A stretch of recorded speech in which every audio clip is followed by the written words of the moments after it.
Alamin. Nahmaduhu wa nasta'inuhu wa nastaghfiruhu wa natubu ilaih. Wa na'udzu billahi min syururi anfusina wa min sayyiati a'malina. May yahdihillahu fala mudhillalah wa may yudhlil fala hadiyalah. Asyhadu an la ilaha illallah wahdahu la syarikalah wa asyhadu anna Muhammadan abduhu wa rasuluh. Allahumma salli ala habibina wa syafina wa maulana Abil Qasim al-Mustafa Muhammad. Allahumma salli ala Muhammad wa ala Muhammad wa ala ali tahirin amma ba'd. Bapak Ibu yang sama dimuliakan Allah SWT, baik di Indonesia, di Singapura ataupun dimanapun berada, kita bersyukur kita bersua dalam keadaan sehat walafiat. Dan pada pertemuan kita kali ini adalah pertemuan pertama di petang hari bulan suci Ramadan 1442 Hijriah. Tadi pagi kita sudah mulai pertemuan pertama di pagi pertama bulan Ramadan 1442 Hijriah atau tahun 2021 Masehi ini. Najib Mas Kaiser bahagia karena kelihatannya yang membaca Al-Quran biasanya belum ada yang muncul satu orang. Kita sudah bagi kalau sore begini biasa kita kasih tugas ke Pak Wahidin, tapi mungkin masih kerja. Oleh sebab itulah marilah kita masuk ke Al-Quran kita dan kita baca bersama-sama 10 ayat surat Maryam. Ayat 21 sampai 30. Jadi petang ini kita masuk ayat 21 sampai ayat 30. Mari kita sama-sama masuk ke screen kita. Buahnya di kulkas, takut ada itu. Ya Bu, di kulkas buahnya aja, siapa tahu rusak. Kita mau ngaji dulu Bu. Buahnya nanti aja. Bismillahirrahmanirrahim. أعوذ بالله من الشيطان الرجيم بسم الله الرحمن الرحيم قال كذلك قال ربك هو علي هين قال كذلك ربك هو علي هين ولنجعله آية للناس ورحمة منا وكان أمرا مقضيا ولنجعله آية للناس ورحمة منا وكان أمرا مقضيا فحملته فانتبذت به مكانا قضيا فحملته فانتبذت به مكانا قضيا وجاءها المخاض إلى جذع النخلة قالت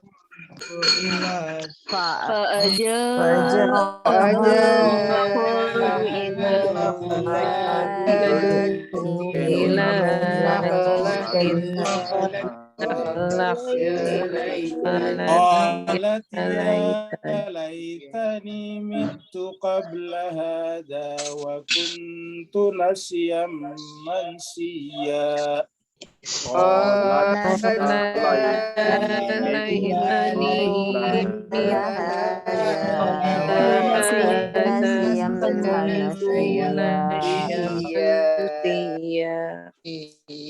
فنادها من تحتها ألا تحزني قد جعل ربك تحتك سريا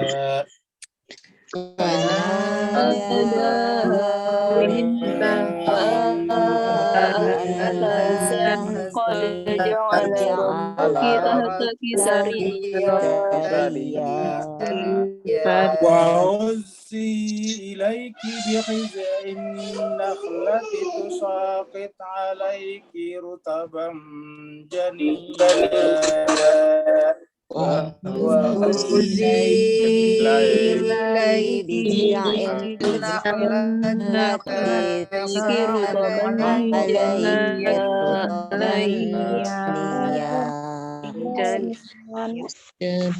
فكلي واشربي وقري عينا فإما ترين من البشر فكلي واشربي وقري عينا من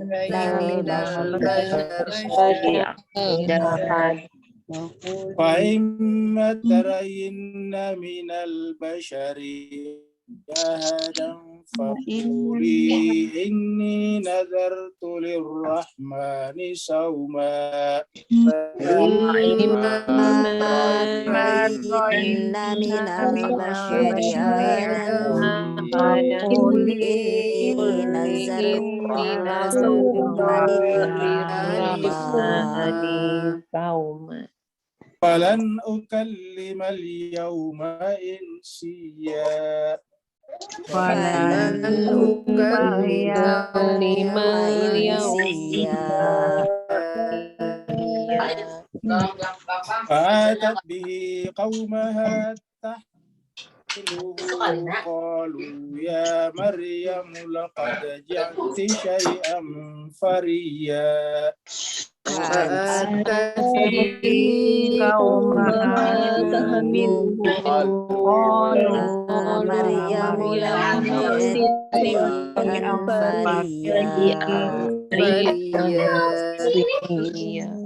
يا أخت هارون ما كان أبوك امرأ سوء وما كانت أمك بغيا يا أخت هارون ما كان أبوك امرأ سوء وما كانت أمك بغيا فأشارت إليه قالوا كيف نكلم من كان في المهد صبيا فأشارت إليه قالوا كيف نكلم من كان في المهد صبيا قال إني عبد الله آتاني الكتاب وجعلني نبيا قال إني عبد الله آتاني الكتاب وجعلني نبيا صدق الله العلي العظيم صدق الله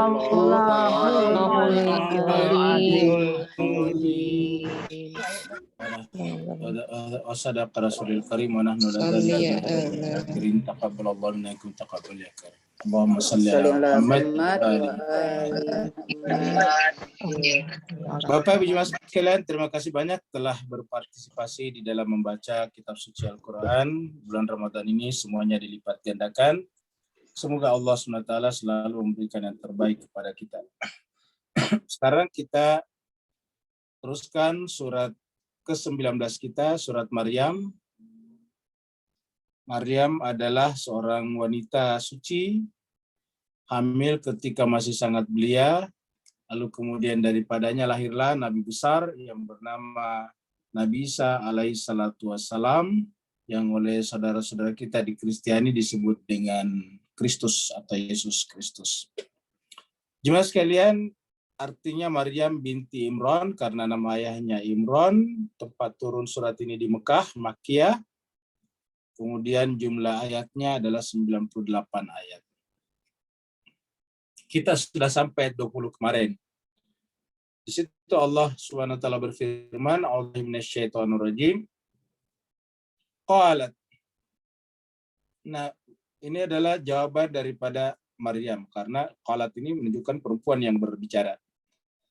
Jadi begitu mendengarkan informasi dari malaikat bahwa dia akan hamil, dia akan punya anak, sementara dianya masih gadis dan tak pernah bersentuhan dengan lelaki manapun juga, maka berkatalah dia, anna yakunu li ghulamun. Kata-kata ini sama dengan kata-kata yang diucapkan juga oleh Zakaria pada saat malaikat juga memberikan kabar gembira kalau dia akan punya gulam juga, anak laki-laki yang bernama Yahya. Kata Maryam, anna yakunu li gulam, bagaimana saya bisa punya gulam? Bagaimana saya bisa punya anak laki-laki sementara walam yamsasni bashar. Sementara namanya bashar, manusia yang punya tubuh, bashar itu manusia yang punya tubuh, tidak pernah menyentuh saya. Jadi walam yamsasni basharun. Jadi kalau sebelumnya Nabi Zakaria, bagaimana saya bisa punya anak? Istri saya akhirun. Istri saya adalah mandul, dan saya sendiri sudah teramat sangat tua. Kalau Maryam karena masih muda adalah walam yamsasni basyarun walam aku bagia. Saya tidak pernah disentuh oleh lelaki manapun juga, dan juga saya bukan wanita yang bergaul secara bebas kemana-mana. Walam aku bagia, saya juga tidak kemana-mana.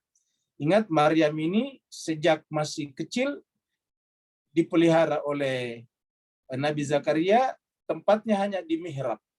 Tempatnya hanya di mihrab tersebut. Kenapa Nabi Zakaria membesarkannya? Karena Zakaria ini adalah nabi besar juga. Ya, nabi besar yang memimpin pendidikan, kayak sekarang namanya kiai besar punya pesantren.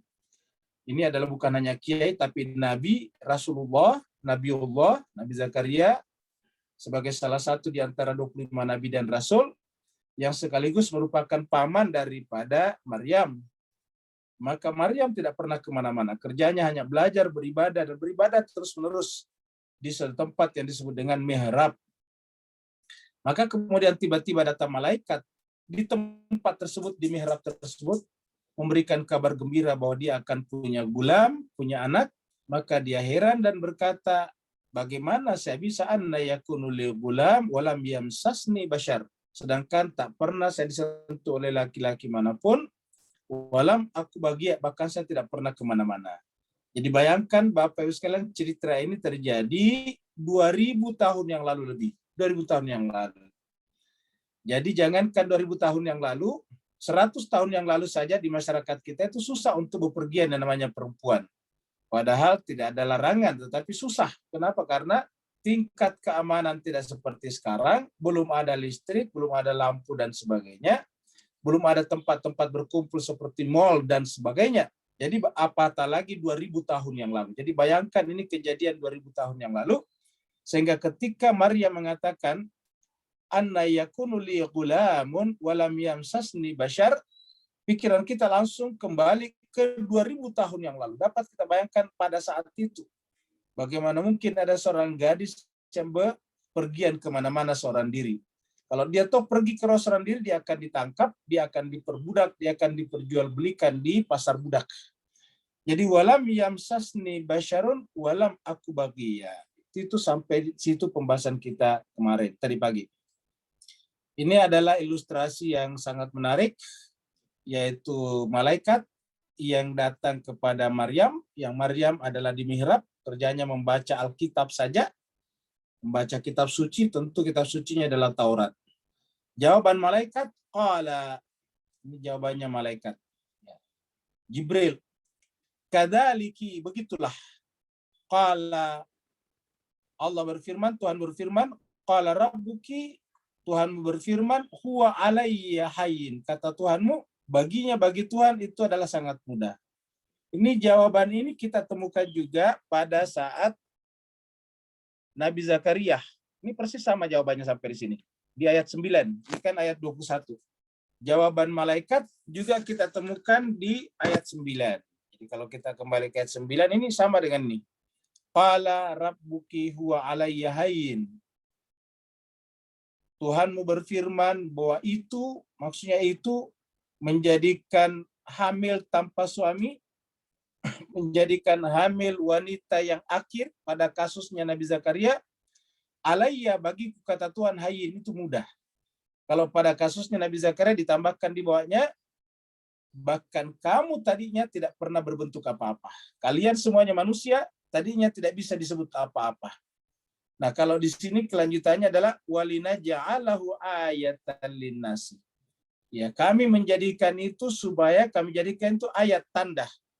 Jadi bahwa benar-benar ada realitas, ada kenyataan, ada dunia, ada alam di atas alam materi ini.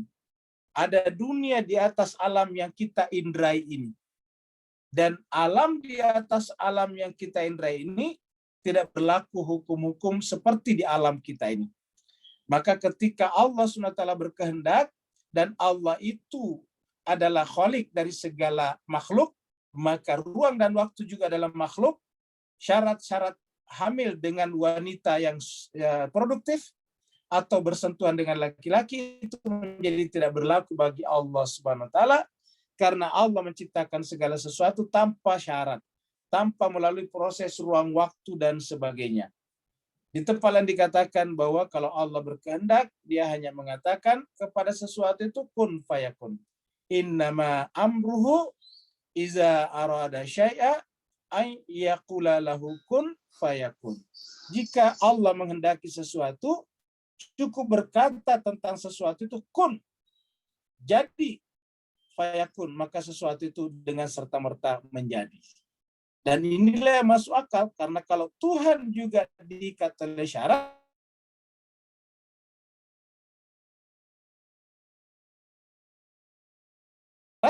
berarti ada yang lebih tinggi dari Tuhan, yaitu syarat itu sendiri. Sunnatullah, natural law itu adalah lebih tinggi daripada Allah SWT, lebih kuasa daripada Allah Subhanahu wa taala.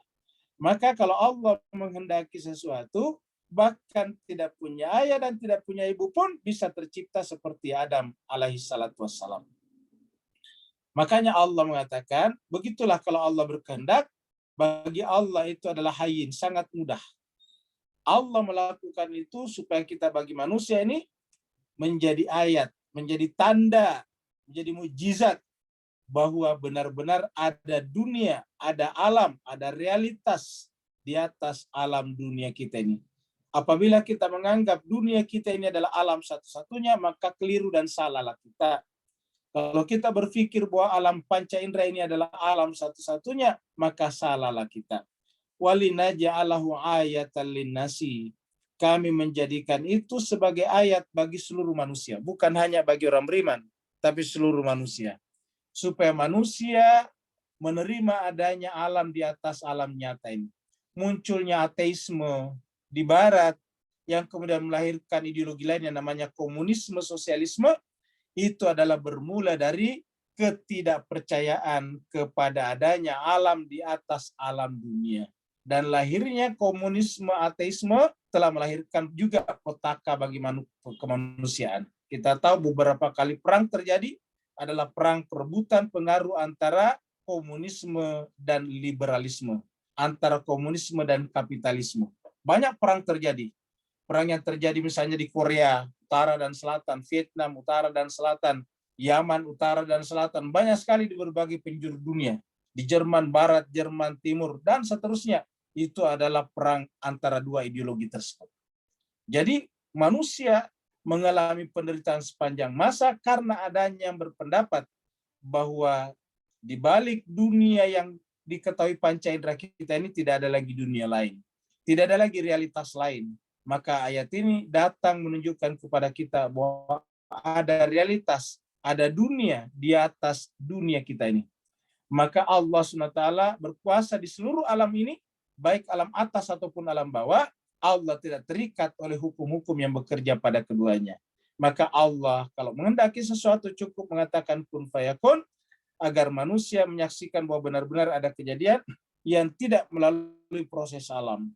Ayatan linnasi sekaligus warahmatan minna, sebagai rahmat dari sisi kami. Rahmat dari sisi Allah Subhanahu wa taala. Wa kana amran maqdiya. Dan bagi Allah yang namanya amar, keputusan seperti itu sederhana saja. Jadi amran maqdiya. Ini kalau Allah berkenaan dengan amarnya tidak terikat dengan hukum-hukum.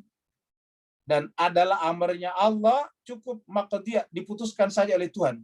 Begitu diputuskan kun fayakun. Jadi wa kana amra maqdiya. Jadi berkenaan dengan amar. Jadi amar itu kita pernah terangkan bahwa Allah punya dua hal pada kita. Yang pertama khalq dan amr. Lahul khalqu wal amru. Jadi Allah itu punya dua, yaitu al khalq dan amr. Khalq itu adalah ciptaan, baik ciptaan yang punya materi ataupun yang tidak punya materi, ataupun yang kedua adalah amr, hukum yang mengatur ciptaan-ciptaan tersebut. Jadi wakana amran maqdiya. Ketika ditanyakan kepada Nabi kita apa itu ruh, direkam di dalam surat Al-Isra, kita sudah lewati surat Al-Isra, yas'alunaka 'anir ruh qulir ruh min amr. Katakanlah ar-ruh itu adalah bagian daripada amr. Yas'alunaka 'anir ruh qulir ruhu min amri rabbi. Katakanlah bahwa ruh itu adalah amr daripada Tuhan. Karena ruh amr daripada Tuhan, maka ruh bukan bagian daripada khalq. Dia adalah amr. Dan kemudian ruh ini juga terlibat di dalam bulan-bulan Ramadan seperti ini. Karena nanti ada malam-malam yang disebut dengan malam Lailatul Qadar. Pada malam Lailatul Qadar itu yang terjadi adalah tanazzalul malaikatu warruh. Ingat, tanazzalul malaikatu warruh. Jadi di sana ada malaikat, ada ruh. Al-malaikat adalah masuk wilayah khalq, sedangkan ruh adalah masuk dalam wilayah amr. Maka tanazzalul malaikatu warruh bi'izni rabbi min kulli amr. Yang lagi-lagi membawa kata min kulli amr. Wa kana amran maqdiya. Jadi dan adalah amr itu cukup keputusannya di tangan Allah saja, maka dia akan menjadi ada kalau Allah menghendakinya. Ini adalah ilustrasi tentang Maryam. Fahamalathu, maka kemudian hamillah Maryam. Ayat 22. Fahamalathu, maka hamillah Maryam. Mengandunglah Maryam. Hu-nya di sini adalah Nabi Isa. Dalam janin Nabi Isa di dalam perut ibunya. Maka dia pun mengandung anaknya. Fahamalathu.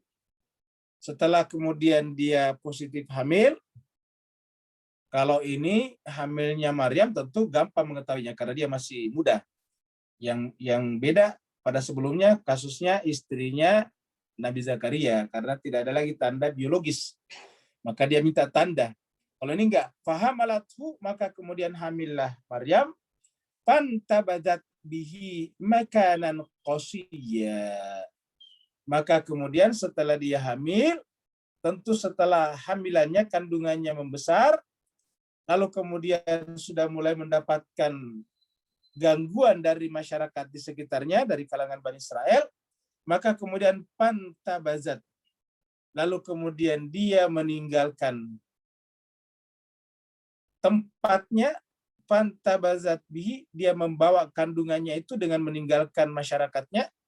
Jadi pantabazat, dia pergi dengan membawa kandungannya tersebut, maksudnya pergi untuk menyelamatkan kandungannya karena dia sudah hampir akan melahirkan.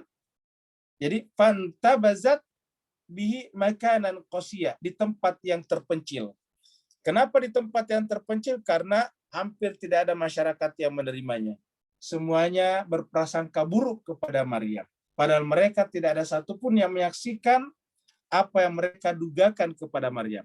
Ingat Bapak Ibu jemaat sekalian berbahagia, ayat ini menjelaskan kepada kita bahwa benar-benar tuduhan itu tidak boleh kita alamatkan kepada siapapun kalau tidak ada saksi mata 4 kalau berkenaan dengan perbuatan buruk. Tetapi mereka tetap memelihara sangka buruk itu. Sehingga kemudian Maryam meninggalkan mereka dengan membawa kandungannya yang sudah semakin besar, makanan qasiyya, di tempat yang terpencil. Bapak Ibu jemaat sekalian berbahagia, kalau kita membaca ayat ini harusnya kita bawa kepada diri kita. Pada seandainya kita hidup pada zaman itu, kira-kira di mana posisi kita? Untuk mengetahui hati kita masing-masing. Seandainya kita hidup pada saat itu, kira-kira di mana posisi kita?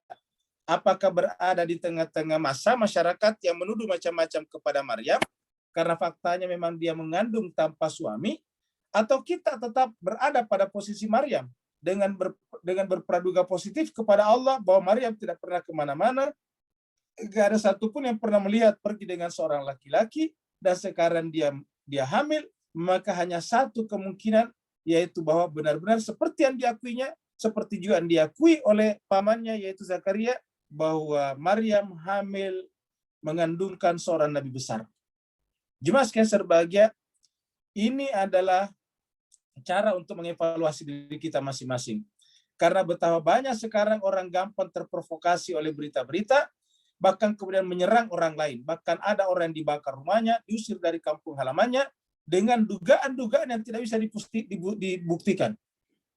Orang di Sampang tempo hari diusir dari kampung halamannya dengan dugaan bahwa Al-Qur'annya mereka lain, tetapi sampai sekarang tidak ada yang bisa membuktikan bahwa mereka punya Al-Qur'an yang lain. Ini selalu terjadi dalam masyarakat kita. Iya. Kita tahu bahwa Syria kemarin dirusuh dengan cerita-cerita yang seperti itu juga. Bahwa Bashar al-Assad itu memaksa orang-orang Sunni di negerinya untuk sujud kepadanya, katanya Bashar al-Assad adalah Syiah. Begitulah seterusnya. Dan dipaksa kita menerima ini melalui masjid-masjid, mimbar-mimbar, melalui pemutaran video-video di masjid-masjid. Luar biasa jemaah sekalian. Wajah-wajah ustadz yang berbicara tentang itu masih bisa kita bayangkan sekarang.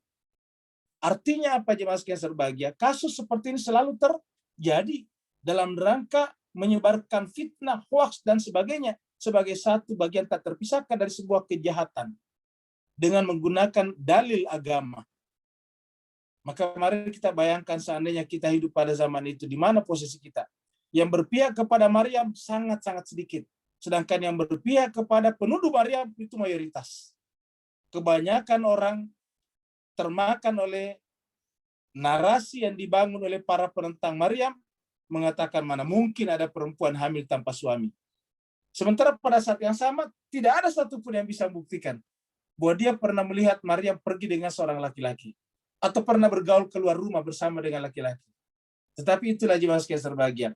Manusia sangat gampang termakan oleh provokasi yang menurut dia sejalan dengan hasrat-hasrat rendahnya di dalam dirinya.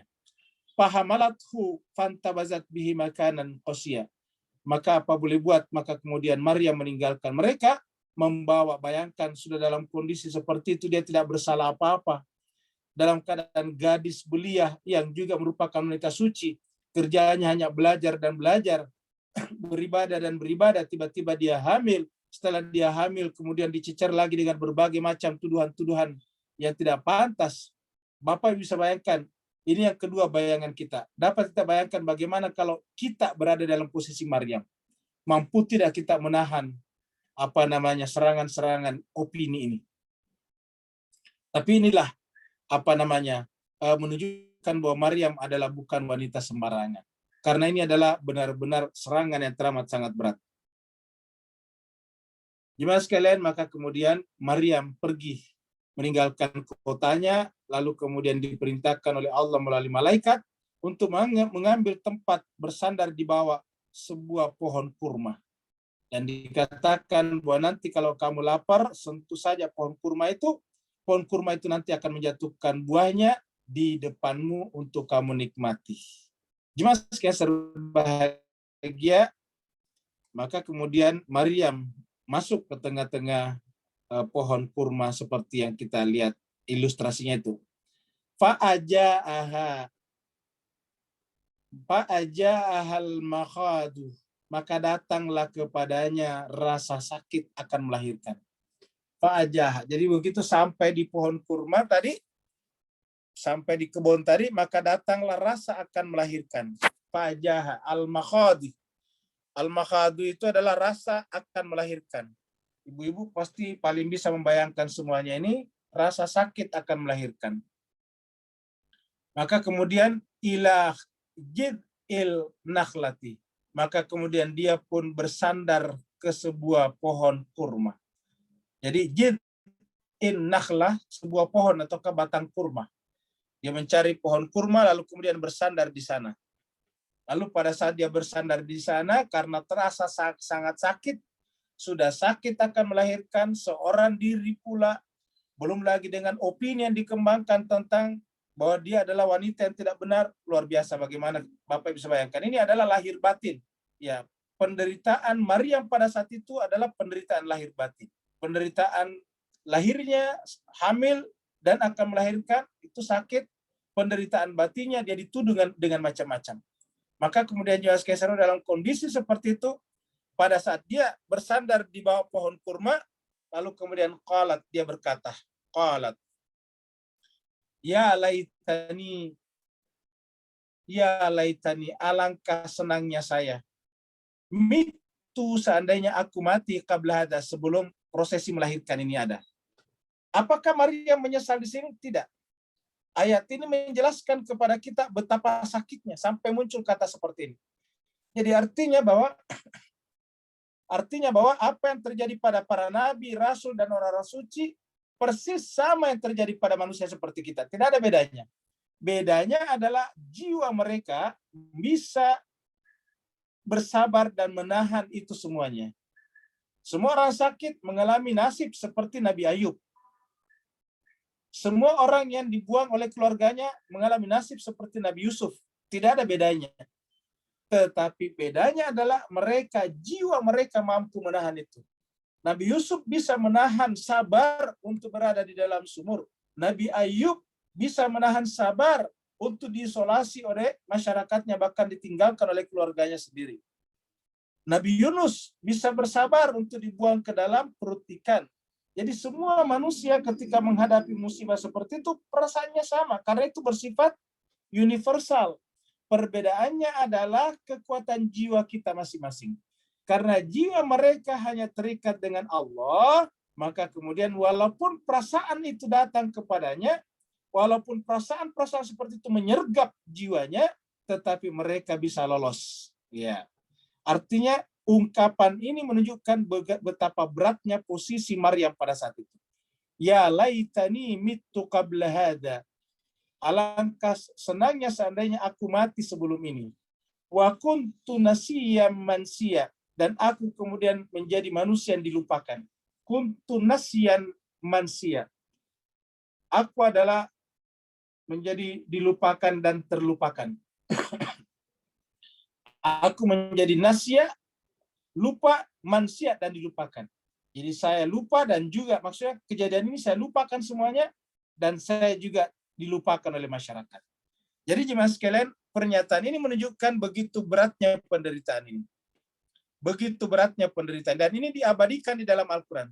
Bapak Ibu jemaah sekalian berbahagia, dapat kita bayangkan kalau kita kembali pada zaman Nabi Muhammad kita, setelah Nabi wafat, apa yang terjadi dengan keturunan-keturunannya jemaah sekalian. Jauh lebih berat daripada kejadian ini. Ini Maryam hamil punya anak. Bagaimana dengan keluarga Nabi, cucunya Nabi namanya Zainab, setelah kakaknya dibunuh di Karbala, lalu kemudian dirantai kakinya, dipermalukan sepanjang perjalanan, lalu kemudian dipaksa jalan kaki, luar biasa. Di sana ada penderitaan lahir batin, jauh lebih berat daripada yang dihadapi apa yang terjadi pada Maryam ini. Jadi semua cerita-cerita ini bermuara kepada Nabi Muhammad kita. Itulah sebabnya di dalam Al-Quran tidak ada cerita Nabi Muhammad secara lengkap. Apa sebabnya? Seluruh ayat Al-Quran hakikatnya adalah berbicara tentang Nabi Muhammad Sallallahu Alaihi Wasallam. Semuanya berbicara tentang beliau. Ini diabadikan di dalam Al-Quran. Jadi seandainya ada kitab suci setelah Al-Quran, pasti kasus-kasus yang menimpa Nabi dan keluarganya sepeninggal Nabinya, itu juga pasti diabadikan. Dapat kita bayangkan cucu yang disayanginya, yang waktu kecil dicium-cium, dipangku-pangku, diangkat-angkat, dinaikkan di atas punggungnya, tiba-tiba belakang hari kemudian dibantai di Karbala, dimasukkan sebagai oleh siapa? Oleh mereka yang mengaku sebagai pengikut Rasulullah. Lehernya dipenggal, dipisahkan, diarak kemana-mana. Tidak pernah terjadi kejadian seperti ini. Dan ini adalah fakta sejarah, realitas. Ya. Dan ini diceritakan bahwa seorang Maryam saja yang hamil, kalau kita katakan cuma hamil, tapi sudah keluar kata-kata ini, begitu beratnya. Ya laitani mittu qabla hada. Dapat kita bayangkan apa yang dikatakan oleh Sayyidah Zainab pada saat ditanya berkenaan dengan kejadian di Karbala, ketika menyaksikan ponakan-ponakannya, saudara-saudaranya, keluarganya, sahabat-sahabatnya, semuanya dibunuh dengan cara yang sangat sadis. Lalu ditanya, apa yang kamu rasakan pada saat itu? Dan dia menjawab, tidak ada yang kusaksikan kecuali keindahan. Ma ra'aitu illa jamila. Jadi cuma sebagai kita menyaksikan ini keluarga Nabi dengan keluarga Nabi-Nabi yang lain. Ini adalah berkaitan dengan keluarga Imran, karena Maryam adalah binti Imran dan dia dibesarkan oleh Nabi Zakaria. Jadi dibesarkan oleh Nabi Zakaria saja diabadikan dalam Al-Quran. Bagaimana kalau dibesarkan dan dididik langsung oleh Rasulullah SAW? Ini dibesarkan oleh Nabi Zakaria dan diabadikan ceritanya dalam Al-Quran. Qalat ya laitani mittu qabla hadza wa kuntu nasyam mansiya. Alangkah senangnya kalau aku mati sebelum ini agar aku lupa kejadian ini dan aku pun juga menjadi manusia yang dilupakan. Fanadaha min tahtiha. Tiba-tiba ada suara dari arah bawah.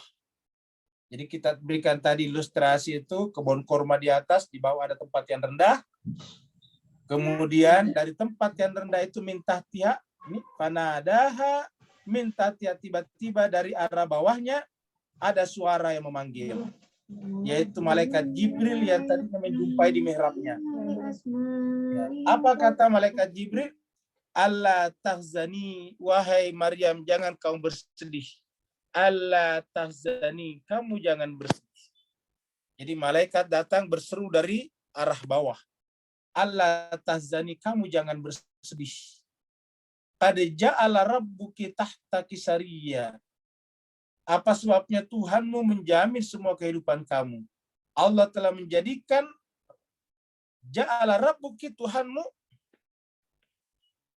telah menjadikan di bawah kamu Saria, ada air yang mengalir. Saria itu adalah sesuatu yang mengalir, yaitu air minum yang mengalir. Jadi di bawah kakimu ada air yang mengalir, di atas ada kurma yang sudah matang. Kurma itu tinggal kamu sentuh saja batangnya, dia akan jatuh ke pangkuanmu. Air itu kamu kibas-kibaskan, ujung kakimu akan keluar air dari sana. Jadi semua dipersiapkan oleh Allah SWT. Apa sebabnya? Karena Maryam menempatkan dirinya dalam posisi untuk siap digunakan oleh Allah SWT untuk menjalankan rencana-rencana Tuhan di muka bumi. Yaitu dengan nanti lahirnya seorang Nabi besar, membawa kitab suci besar, yaitu Nabi Isa alaihissalam dengan kitab Injilnya.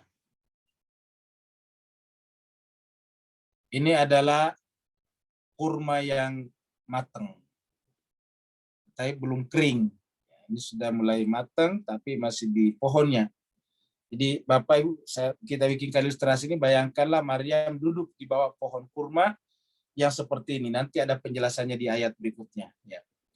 Jadi kurmanya berbuah seperti ini dan dia tinggal menggoyangkan saja, maka jatuhlah buah ini dengan gampangnya, dengan mudahnya. Kemudian malaikat yang berteriak tadi dari bawah mengatakan, wahuzzi ilaiki bijiz'in nakhlati. Di bawah kamu ada air yang mengalir, lalu kemudian wahuzzi, goyangkanlah, tariklah, ilaiki kepadamu bijiz'in nakhlati, pohon atau batang kurma tersebut. Jadi batang kurma itu tarik saja, jadi ada yang condong ke bawah ke depannya Maryam, tarik saja, sentakkan, bijiz'in nakhlati, maka tusaqit, maka dia akan menjatuhkan. Jadi kamu goyangkan saja itu batang kurma ke arahmu, tarik ke arah kamu, ya, batang kurma tersebut, ini batang kurma an-nakhlah, maka niscaya batang kurma itu akan menjatuhkan. Tusaqit, akan menjatuhkan alaiki, ke atasmu, rutaba. Ini rutaba sudah terkenal ini bagi yang suka makan kurma yang masih kelihatan agak muda, itu sedangkan rutab. Jadi tusaqit alaiki rutaban janiyan. Jadi akan jatuh ke pangkuanmu, ke atasmu, rutaban. Kurma segar yang tadi masih agak coklat itu, coklat muda, tetapi sudah matang, maksudnya sudah enak dimakan. Ingat, kurma seperti itu enak dimakan. Ya, agak-agak kayak kacang. Kalau dimakan enak rasanya dan juga manis. Ya, manis sekali malah. Jadi tusaqit alaiki rutaban janiya. Jadi cukup kamu tarik aja batang kurma itu ke arahmu, lalu kemudian kamu sentakkan, lalu kemudian jatuhlah buah-buah kurma itu di atas pangkuan kamu. Dan buah kurma itu siap untuk dimakan, rutaban janinya. Di masyarakat kita Indonesia sekarang ini sudah sering membawa kurma-kurma muda seperti itu. Sebetulnya sudah matang ya, tapi belum kering aja, belum merah, belum coklat tua seperti yang sudah matang itu dibawa ke negara kita dan biasanya harus disimpan di kulkas biar tidak rusak. Nah, kalau yang ini adalah yang sudah matang. Kalau ini yang sudah matang ini, ya, yang kebanyakan di negara kita dijual yang seperti ini. Fakuli washrabi wa qarri aina. Fakuli maka makanlah. Jadi fakuli makanlah, washrabi dan minumlah, wa qarri aina dan bersenang-senanglah. Maksudnya nikmatilah. Qarri aina itu qurrata ayun itu menjadi penyenang. Maksudnya nikmatilah dengan senang hati. Makan dan minumlah dan nikmatilah dengan senang hati. Kurma yang jatuh ke pangkuanmu itu. Kalau tadi mau minum, maka kibaskan kakinya, ujung kakinya ke tanah, akan keluar air. Fa imma tarayinna minal bashari, maka tatkala kamu melihat ada orang yang bergerak ke arahmu, tarayinna kau menyaksikan, ya ada bashar manusia, ahadan salah seorang saja. Apabila kau melihat orang, salah seorang manusia datang bergerak mendekat kepadamu, fakuli katakanlah. Jadi fakuli katakan kepada orang itu. Jadi jemaah sekalian, ini semuanya tentu adalah di bawah pengawasan Allah SWT. Karena ini wanita seorang diri di kebun korma, ini kalau di Timur Tengah tidak biasa. Tetapi Allah telah menjamin semuanya akan terlindungi. Ya, fa imma tarayinna minal bashar. Ayat ini juga menjelaskan kepada kita, kalau kita menjadikan diri kita sebagai alat yang digunakan Allah untuk menjalankan agenda-agenda, rencana-rencananya di muka bumi, maka Allah akan menyiapkan semuanya. Kita tidak perlu berpikir tentang itu tadi. Allah menyiapkan kurma yang siap jatuh ke pangkuannya. Allah menyiapkan air yang mengalir di bawahnya. Bahkan Allah juga akan melindungi daripada gangguan manusia. Maka kalau ada manusia yang datang kepadamu nantinya, fakuli katakanlah kepada orang itu, inni nadartu lirrahmani sauma. Jadi katakan kepadanya, ini sungguhnya aku, ya, nazartu lirrahmani sauma. Bapak Ibu sekalian, ada kata-kata nazar di sini. Berarti nazar itu sesuatu yang mulia. Di masyarakat kita ada yang mengajarkan jangan bernazar. Nazar itu tanda pelit. Bagaimana bisa tanda pelit dimasukkan dalam Al-Quran? Ya, ini dalam Al-Quran kata nazar muncul beberapa kali. Nazar itu artinya berniat untuk melakukan atau tidak melakukan sesuatu. Itu namanya nazar. Jadi inni nazartu lirrahmani sauma. Saya bernazar kepada Allah yang Maha Pengasih, sauman untuk tidak berbicara. Kata sauman adalah bentuk lain daripada syam. Jadi Bapak Ibu sekalian perhatikan ayat ini. Kalau di surat Al-Baqarah ayat 183 itu tulisannya syam. Ya ayyuhalladzina amanu kutiba alaikumus syam. Jadi syam. Ya, syam. Kalau ini saum. Jadi beda. Di masyarakat kita terkadang yang dipakai ini saum. Ya, kenapa tidak makan? Saya saum. Nah, sebetulnya agak kurang tepat. Ya, yang benar adalah saya syam. Kalau saum itu adalah berpuasa tidak secara sempurna. Ya, miriplah dengan diet sekarang, diet. Ya, jadi saum itu berpuasa tidak sempurna. Dalam hal ini misalnya puasa tidak berbicara, itu saum. Puasa tidak makan nasi putih, itu saum. Puasa tidak makan daging, itu namanya saum. Ya, jadi saum itu adalah berpuasa tidak secara sempurna. Kalau berpuasa secara sempurna namanya syam. Ya. Maka di dalam surat Al-Baqarah itu tulisannya syam. Kutiba alaikumus syam. Ya, diwajibkan kepada kalian asyam gitu. Jadi tulisannya syam. Mari kita lihat ayatnya ya. Di surat Al-Baqarah ayat 183. Nah, ini dia. Apa bisa lihat di sini ini beda. Ya ayyuhalladzina amanu kutiba alaikumus syiyam ini. Asyam. Ya. Jadi di sini adalah asyam nih. Jadi asyam. Ini asyam. Bukan saum. Nih, kalau di sini tadi saum. Kalau ini adalah tadi saum ini. Perhatikan ini. Jadi satu siam, satu saum. Jadi kalau hanya tidak berbicara saja, itu namanya saum. Hanya tidak makan daging saja, itu namanya saum. Jadi boleh-boleh saja dalam agama. Dan saudara-saudara kita yang Kristiani sekarang, yang dilakukan sekarang ini adalah saum, bukan siam.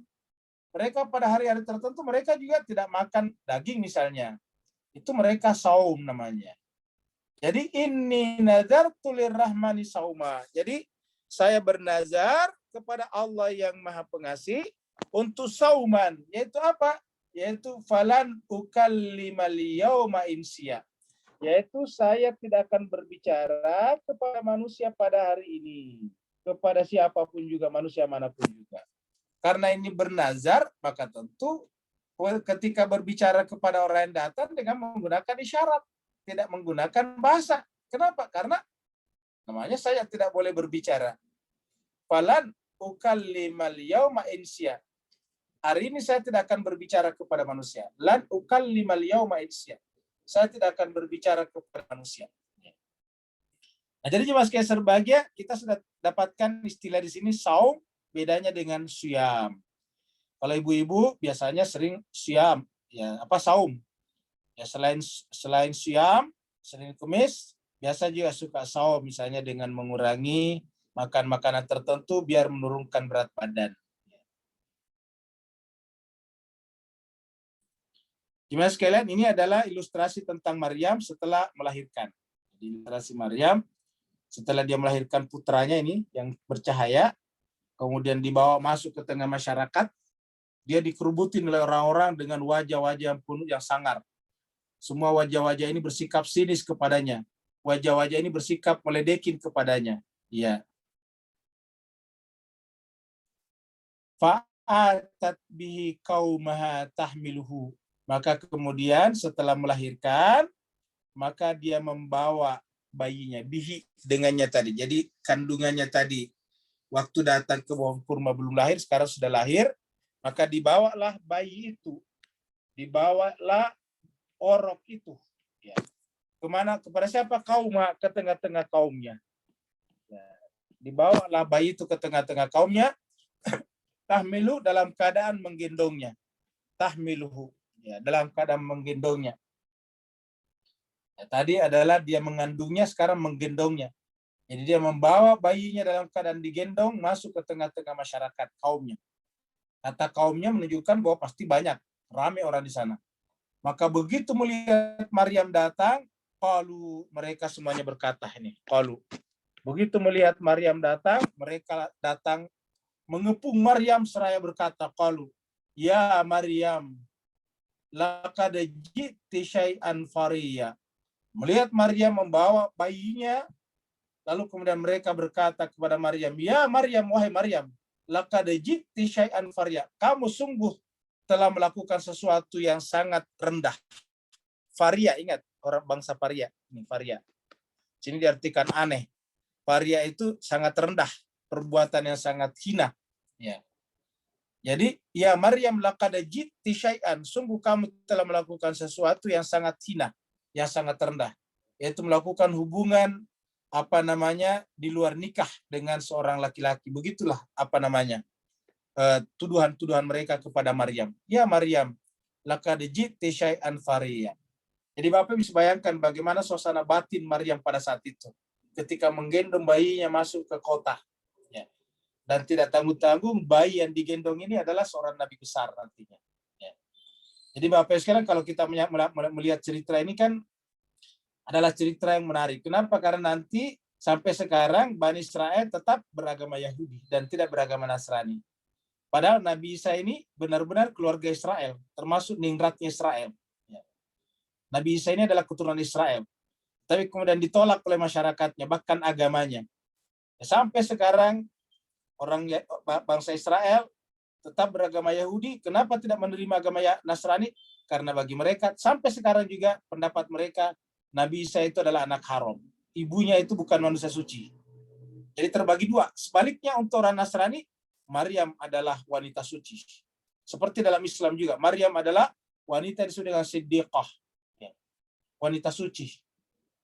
Kemudian membawa bayinya, sehingga bayi ini adalah mujizat. Seperti juga versi Kristiani atau Katolik misalnya. Maka karenanya sangat dihormati. Jadi kita lihat sampai sekarang masih ada. Jadi artinya apa yang diceritakan dalam Al-Quran ini yang disebut dengan kaum di sini masih turun-temurun sampai sekarang. Jadi ketika Allah berbicara tentang kaum dalam Al-Quran, kita sudah terangkan kata kaum dalam Al-Quran. Waktu berbicara tentang Nabi Zulkarnain menjumpai 3 jenis kaum. Jadi kaum itu sampai sekarang.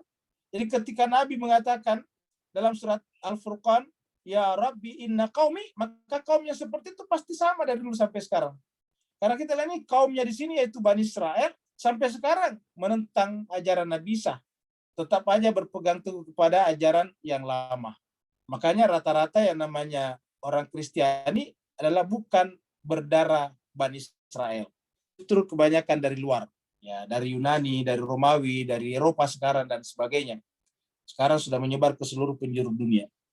Jadi fa'atat bi qauma tahmiluhu qalu ya Maryamu laqad ji'ti syai'an fariya.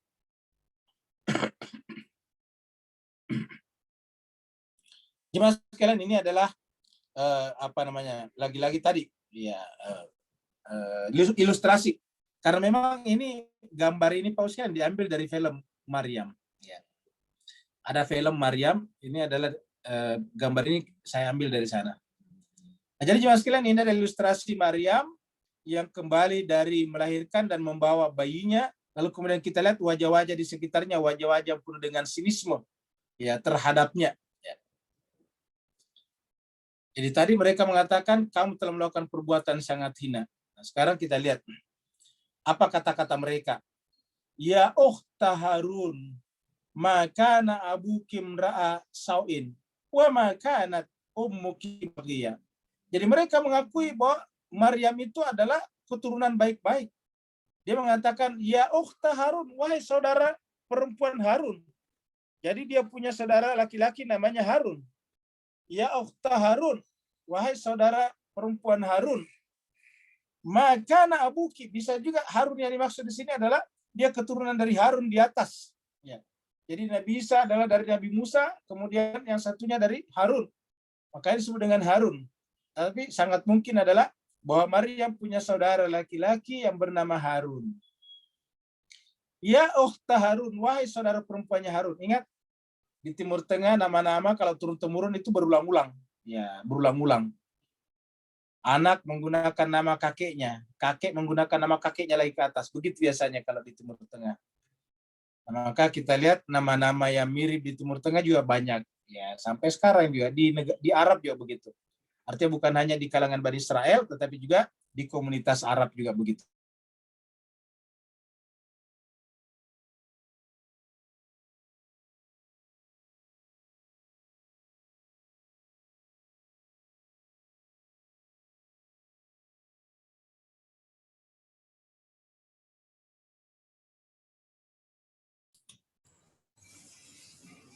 Suara Ustaz Iya. nggak kedengaran. Hilang, Pak.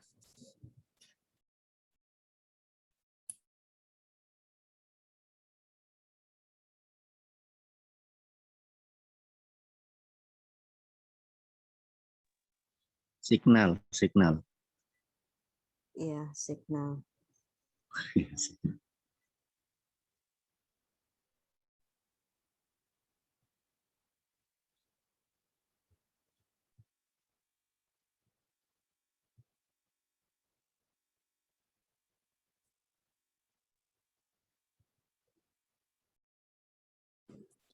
Bapak sekalian, mohon maaf tadi keluar ya. Kita masuk kembali ke screen kita.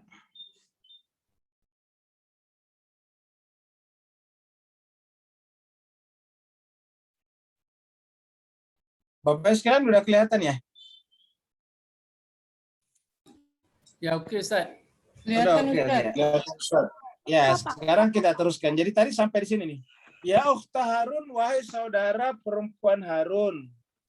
Maka abuki, ayahmu itu bukanlah orang yang buruk.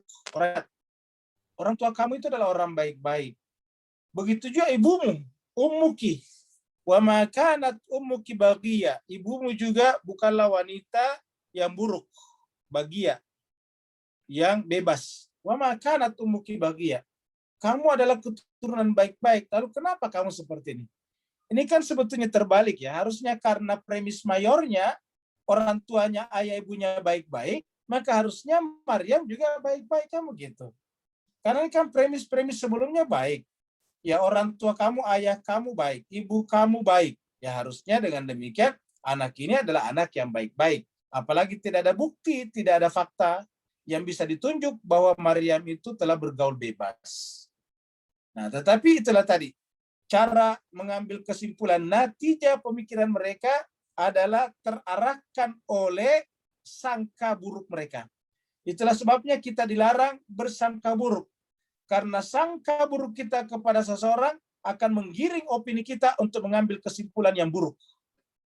Jadi sangka buruk kita kepada seseorang akan menggiring opini kita, akan menggiring pendapat kita, akan menggiring kesimpulan pemikiran kita untuk melakukan hal seperti yang kita sangkakan. Untuk berkesimpulan seperti yang kita sangkakan.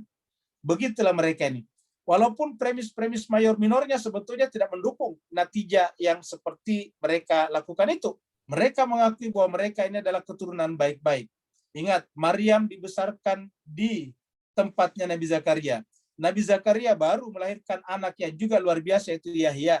Keluarga ini adalah keluarga baik-baik. Kemudian diakui juga bahwa ayahnya Maryam, yaitu Imran, adalah orang yang baik-baik. Ibunya, yaitu Imrana, juga wanita yang baik-baik. Tetapi lalu kenapa mereka menyimpulkan Maryam dengan buruk?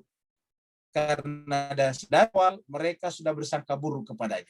Jadi, sangka buruk mereka menggiring mereka untuk mengambil kesimpulan. Ini masih ilustrasi daripada Maryam tadi. Maka kemudian setelah mereka berkata seperti itu, karena Maryam tadi dilarang berbicara, dia hanya membuat isyarat saja, maka fa'asyarat ilahi. Ini asyarat ini menjadi bahasa kita, bahasa Indonesia, bahasa Melayu.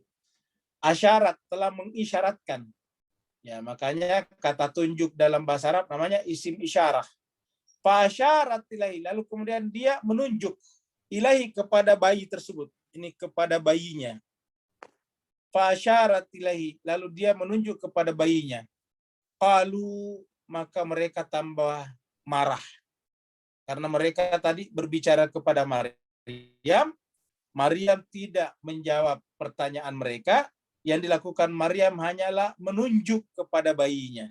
Maka mereka merasa direndahkan dengan berkata qalu, mereka berkata, qalu kaifa nukallimu man kana fil mahdi sabiyya. Mereka berkata, bagaimana kami bisa berbicara kepada orang yang ada di dalam buayan? Kaifa, bagaimana bisa?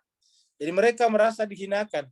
Bagaimana bisa kami berbicara kepada nukallimu, kepada orang yang atau bayi yang karena masih berada di dalam buayan.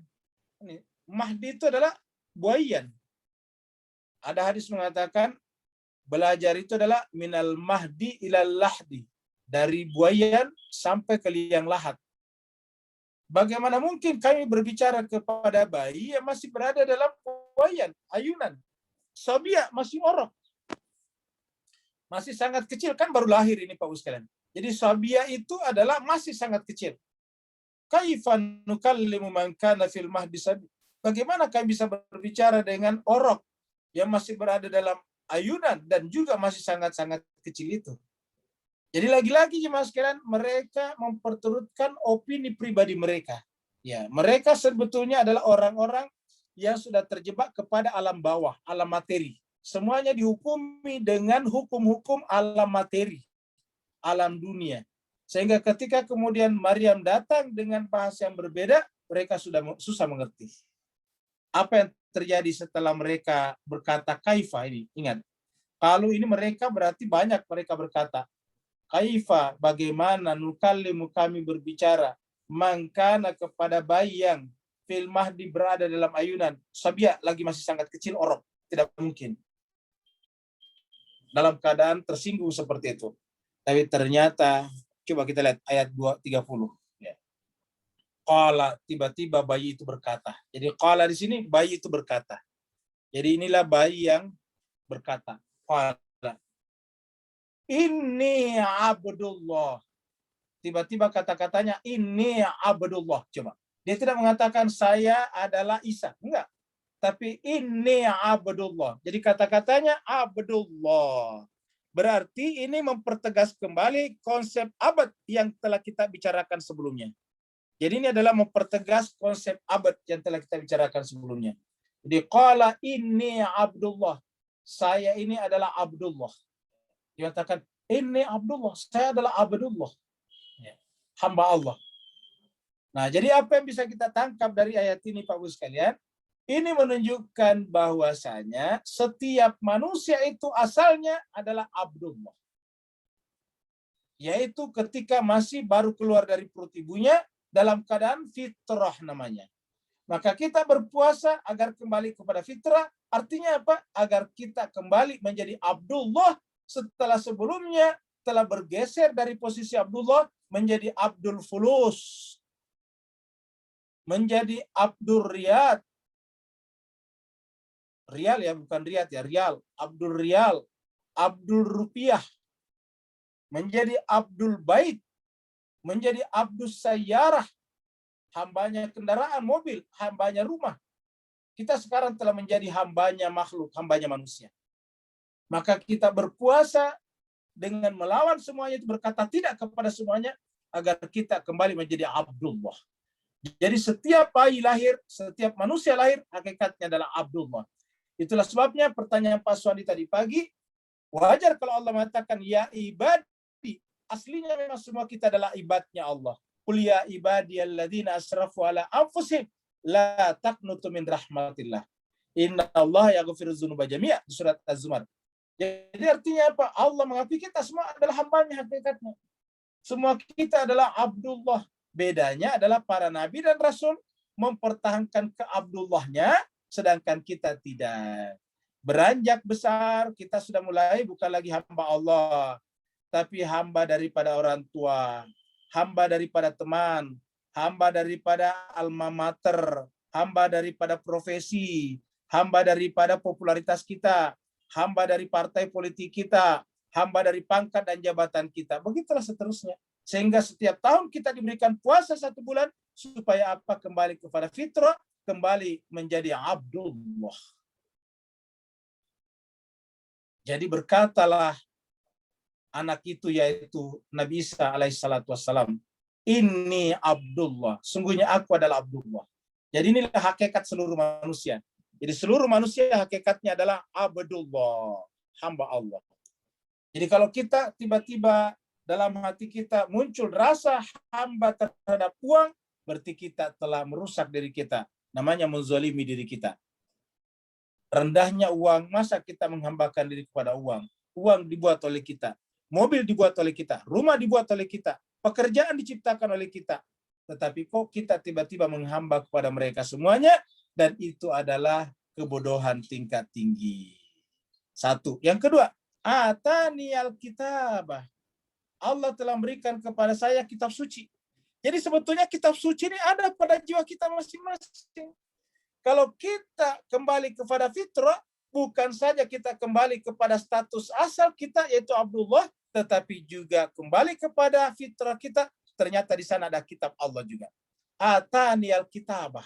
Kitab suci ada bersama dengan aku, kata Nabi Isa. Dalam kondisinya sebagai bayi. Baru kemudian waja'alani nabiyya, dan dia menjadikan aku sebagai nabi. Apa itu nabi?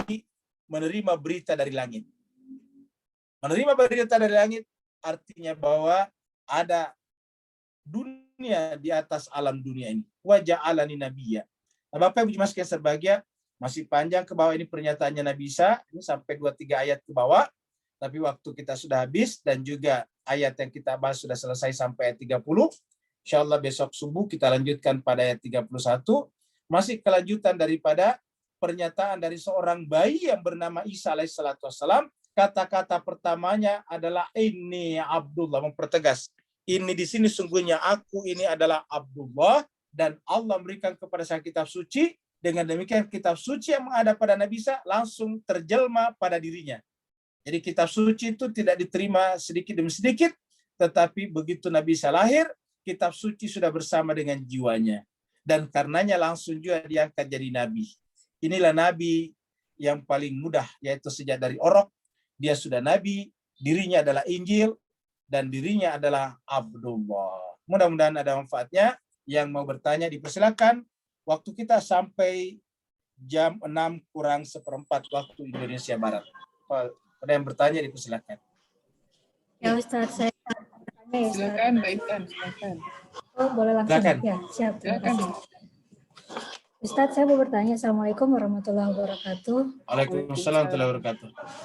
Ustaz, untuk tadi Maryam ayat 23 kan Siti Maryam dalam tanda kutip mengeluh ya Ustaz, mengatakan alangkah baiknya sakit yang dirasakan sehingga alangkah baiknya kalau saya mati saja gitu kan.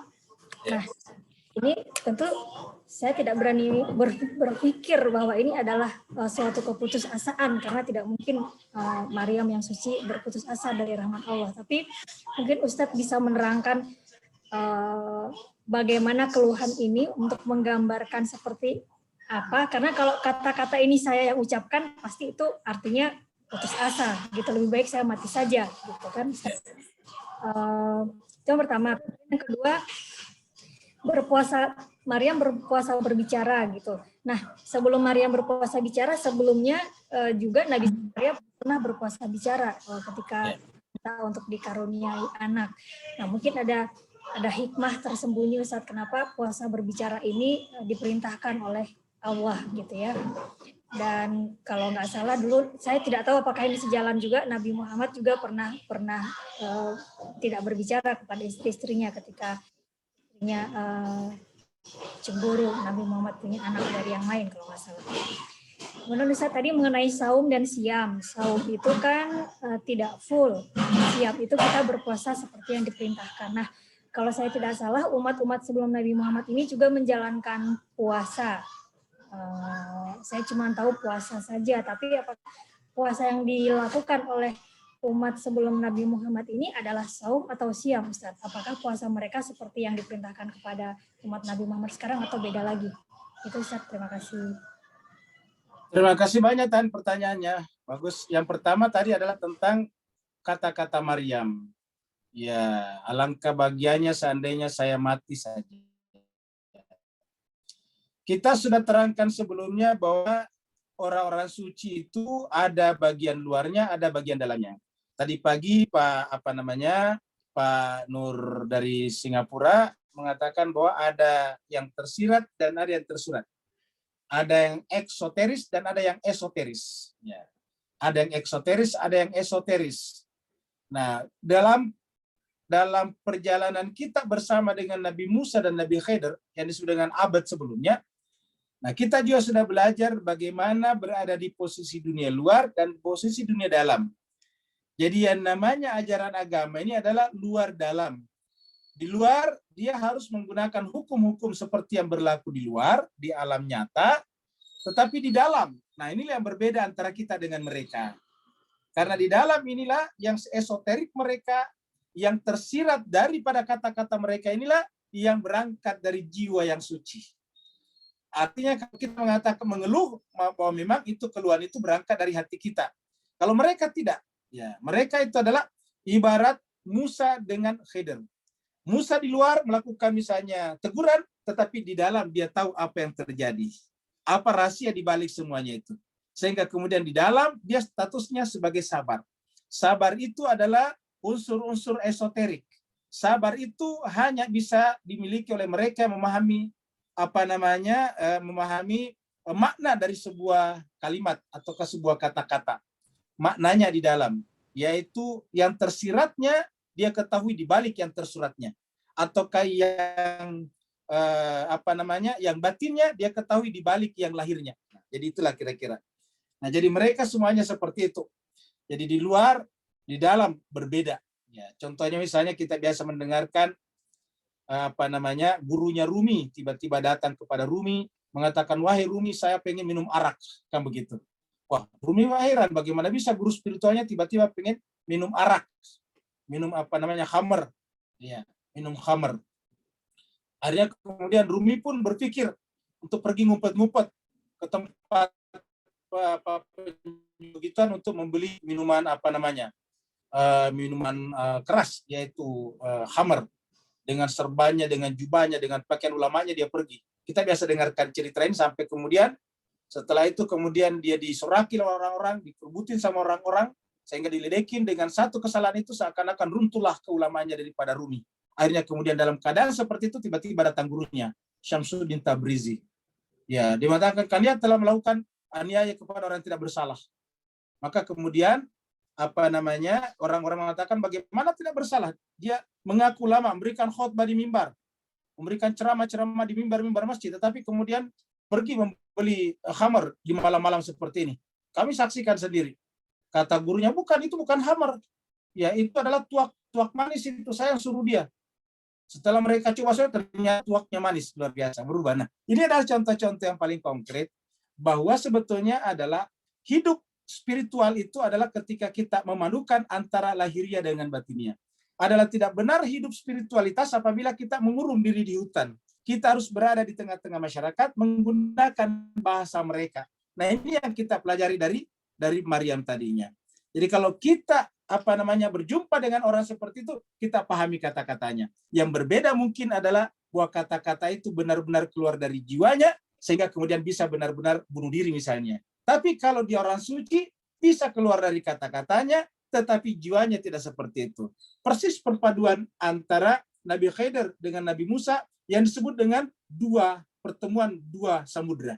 Samudra alam nyata, alam lahir, dan samudra alam batin. Kurang lebih begitulah. Itu yang pertama tadi. Nah, jadi dengan demikian, kita sudah melihat rahasianya. Dan ternyata kan dia tidak apa-apa. Ya, Nabi Maryam tetap manusia yang luar biasa diabadikan di dalam Al-Quran. Jadi itu cuma caranya saja menyampaikan kepada kita bahwa itu kondisi itu benar-benar berat. Yang kalau tidak karena dukungan batin yang kuat, jiwa yang kuat, ya benar-benar susah untuk menerima kenyataan itu. Kemudian yang kedua tadi pertanyaan Intan berkenaan dengan apa tadi ya? Tentang saum dan siamnya. Ya, tentang saum dan siam. Kita sampaikan bahwasanya kalau di dalam Al-Quran itu, surat Al-Baqarah ayat 183 berkenaan dengan puasa kita, itu menggunakan kata siam. Sehingga umat-umat sebelumnya juga siam juga. Tetapi orang yang ada kewajiban siam, bukan berarti tidak boleh saum. Kita misalnya yang ada kewajiban siam di bulan Ramadan, atau kita ada sunnah siam, Senin Kemis atau ke tengah bulan, bukan berarti kita tidak boleh saum. Apalagi kita merasa kolesterol kita lebih tinggi, darah kita tinggi, asam tinggi, itu harusnya lebih banyak saumnya sebetulnya. Ya, selain siam harus saum juga. Karena dengan saum itu kita bisa mencegah terjadinya proses pengerusakan lebih jauh organ-organ tubuh kita akibat kelebihan unsur-unsur yang kita bicarakan tadi. Jadi dalam surat Al-Baqarah dikatakan ya ayyuhalladzina amanu kutiba alaikumusiyam. Ini tadi ada di sini ya. Nih. Ya ayyuhalladzina amanu kutiba alaikumusiyam. Ini siamkan. Kama kutiba alal ladzina min qablikum. Sebagaimana diwajibkan orang-orang sebelum kalian. Jadi kata-kata sebagaimana diwajibkan di sini berarti kembali ke sini juga saum siam juga. Ya. Jadi bahwa umat-umat sebelumnya juga diwajibkan siam juga. Dan menurut riwayat-riwayat di dalam Injil juga disebutkan pada bulan ke-9. Bulan ke-9 itu sama dengan sekarang bulan Ramadan. Ramadan itu dalam perhitungan Qamariyah adalah bulan urutan ke-9. Ya, jadi siam. Jadi kama kutiba alal ladzina min qablikum la'allakum tattaqun. Jadi umat-umat sebelumnya diwajibkan asyam sebagaimana kita sekarang diwajibkan. Tetapi selain asyam tidak ada salahnya dan akan dapat pahala juga kalau kita melakukan saum seperti Nabi seperti mana tadi Nabi Zakaria dengan Maryam. Yang ketiga pertanyaannya Intan adalah, apa rahasianya kok selalu diberikan kepada mereka tidak berbicara? Nah, ini menarik pertanyaan yang ketiga ini. Bapak Ibu sekalian, ya salah satu cara untuk kita masuk ke dalam jiwa kita adalah dengan berhenti berbicara, mengurangi minimal berbicara. Kurangilah berbicara kepada siapapun juga. Kita yang terlalu sering berbicara, berarti kita jarang tertarik kepada bagian kita, diri kita sendiri. Karena kalau kita berbicara itu pasti pikiran kita keluar. Pikiran kita kepada orang yang kita ajak bicara. Ya, ingat, yang namanya berbicara itu pikiran kita kepada pihak, kepada orang yang kita ajak bicara. Ketika kita berbicara, orang itu juga berbicara. Pada saat dia berbicara, kita perhatikan apa yang dibicarakan, kita memikirkan, kita kemudian berikan jawaban lagi. Begitulah seterusnya. Sehingga orang yang banyak berbicara sangat sedikit kepada dirinya. Sangat sedikit melihat ke dalam dirinya. Sementara Allah dalam Al-Quran mengatakan, wa fi anfusikum afala tubsirun. Dan di dalam diri kalian kenapa tidak memperhatikan? Wa fi anfusikum. Di dalam diri kalian afala tubsirun, kenapa tidak memperhatikan? Jadi ayat ini menginginkan kita lebih banyak perhatikan kepada diri kita. Bagaimana cara banyak perhatikan kepada diri kita? Banyak diam. Nah, diam ini juga ada pada agama-agama lain. Disebutnya misalnya dengan meditasi. Sebutnya dengan meditasi. Bahkan ada hadis Nabi mengatakan, man kana yu'min billahi wal yaumil akhir falyakul khairan aw liyasmut. Siapa yang benar-benar beriman kepada Allah dan hari akhirat, kata hadis ini, maka hendaklah berkata yang baik-baik saja. Artinya kita batasi pembicaraan kita yang baik-baik saja. Kalau toh tidak mampu berkata yang baik-baik, maka liyasmut, lebih baik diam saja. Yasmut itu diam. Karena dalam diam itu kita akan lebih banyak memperhatikan ke dalam diri kita. Nah, dengan memperhatikan ke dalam diri kita, jemaah sekalian, kita tidak ada kesempatan lagi memperhatikan kekurangan-kekurangan orang lain. Kalau kita perhatikan diri kita, yang kita lakukan adalah tafakkur dan muhasabah. Begitu. Ada lagi sebelum kita tutup? Waktunya sudah habis nih. Iya Ustadz. Ini pertanyaan dari Pak Anandito dan Mas Raffi, mirip-mirip dengan pertanyaan Mbak Intan tentang siam dan saum. Kalau Pak Anandito tentang Ustadz, berarti kata saum ini artinya berpantang, seperti yang dilakukan orang-orang Kristen sebelum merayakan hari kebangkitan Yesus. Sedang yang kita lakukan puasa atau siam.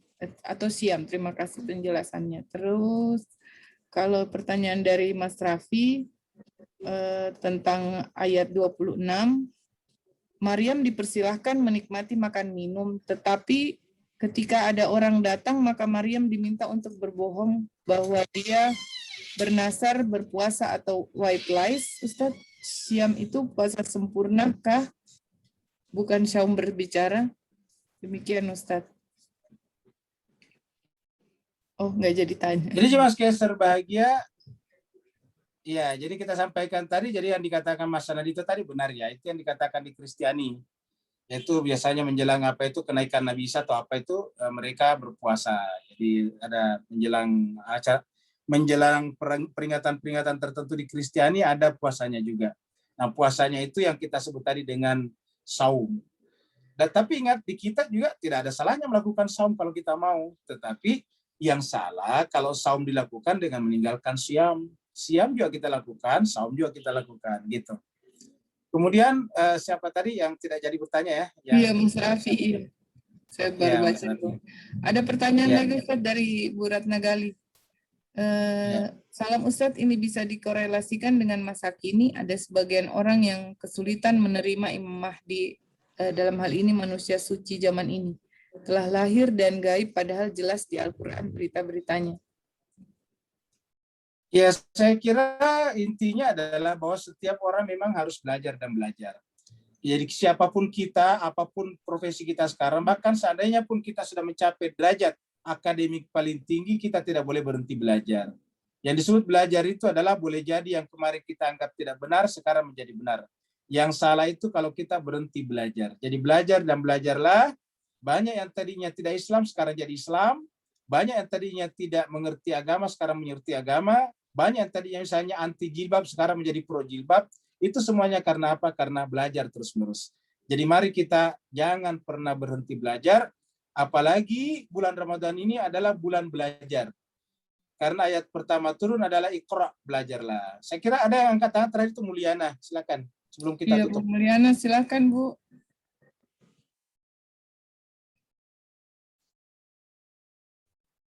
Kepencet mungkin. Kalau tidak ada, berarti kita akhiri sampai di sini. Terima kasih banyak atas kesertaan dan partisipasi Bapak Ibu sekalian. Selamat menjalankan ibadah puasa dan selamat berbuka puasa sebentar lagi.